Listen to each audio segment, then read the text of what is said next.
Between the quiet town of Egeln and the nearby village of Westeregeln, not far from the ancient forests of the Hakel, lies a strange shallow canal. If you stand on its banks, you will notice something unsettling. The water here runs red.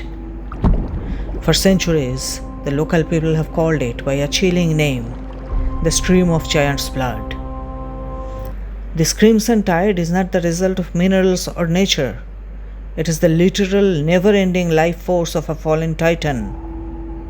If you follow this bloody stream back to its source, you encounter Egeln Castle, a fortress whose real-world history is just as dramatic, bloody, and fascinating as the myths that surround it.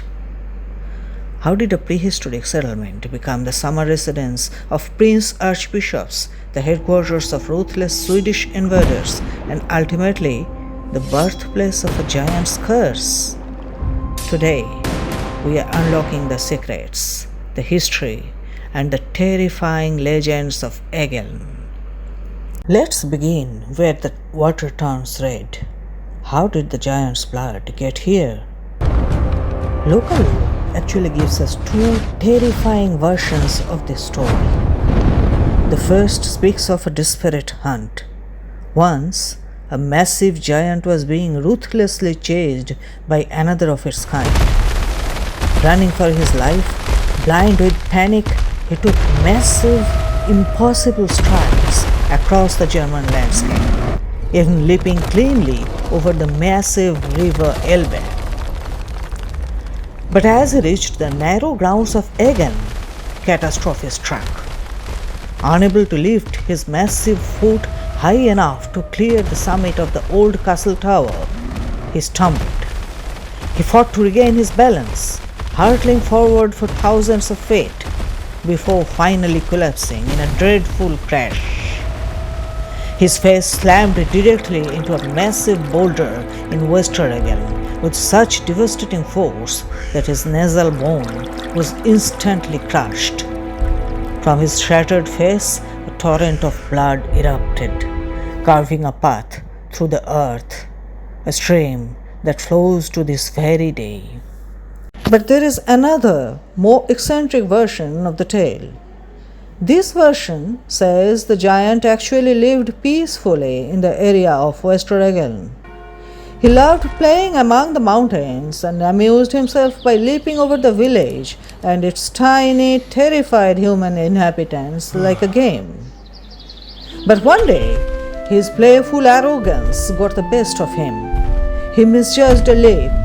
His massive toe struck the sharp peak of the castle tower, slicing open a deep wound. This impact sent a 1,000-foot arc of blood spouting across the sky, pulling into the valley below. Whether it was a crushed nose or a severed toe, the legend remains absolute. The water runs red with the blood of a giant. But what about the castle that caused his downfall? To understand the fortress, we have to look past the myth into a history spanning thousands of years. Before the giants allegedly walked the earth, real humans recognized the strategic value of this land. The fertile Bode basin has been settled since the Paleolithic era. In fact, historians believe that the very name Egeln might trace back to the Anglican tribes who migrated from the Baltic coast down to Thuringia during the 2nd and 3rd centuries AD. But Egeln's true medieval story begins in the year 941. In a royal deed of donation issued by the powerful German King Otto I, a fortification of this site is mentioned for the very first time under the name Osteregulon. Otto gifted these surrounding estates to Siegfried, the firstborn son of the legendary Margrave Gero. This wasn't just a random gift. The castle secured a vital causeway across the Bode River. It was a crucial bottleneck on a highly lucrative trade route connecting the powerful imperial cities of Goslar and Quedlinburg straight to the Ottonian royal residence in Magdeburg. Whoever controlled this castle controlled the wealth of the region. But tragedy struck early. Siegfried met an untimely death, and the valuable lands passed into the hands of the newly established Gernrode Abbey. By the 11th century, seeing the immense economic potential of the river crossing, merchants and craftsmen flocked to the area. Under the iron will of the Saxon counts from the Ascanian dynasty, a heavily fortified town was laid out. By 1206, records show a thriving parish church.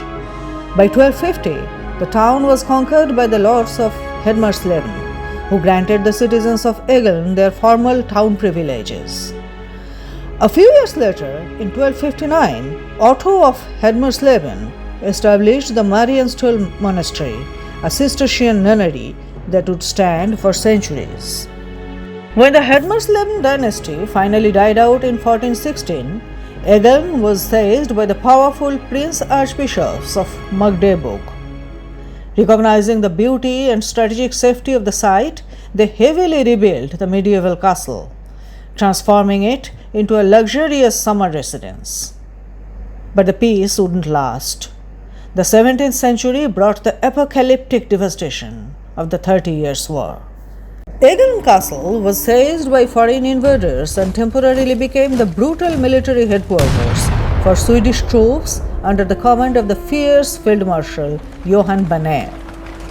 Yet, amidst the blood and smoke of war, a bizarre and historical romance was sparked within these very walls. It was here at Egeln Castle that the battle-hardened Field Marshal Banner met a young vulnerable nun named Anna Margareta von Howitz. Banner became her official guardian, rescuing her from the chaos of the war. This fateful meeting at Egeln set off a chain of events that led to her marrying Carl Gustav Wrangel, one of the Sweden's most powerful military figures and statesmen. By 1680, the tides of power shifted again. Egeln became part of the Prussian Duchy of Magdeburg. The vast castle estates passed directly into state ownership, while Egeln itself was elevated to the status of an independent city.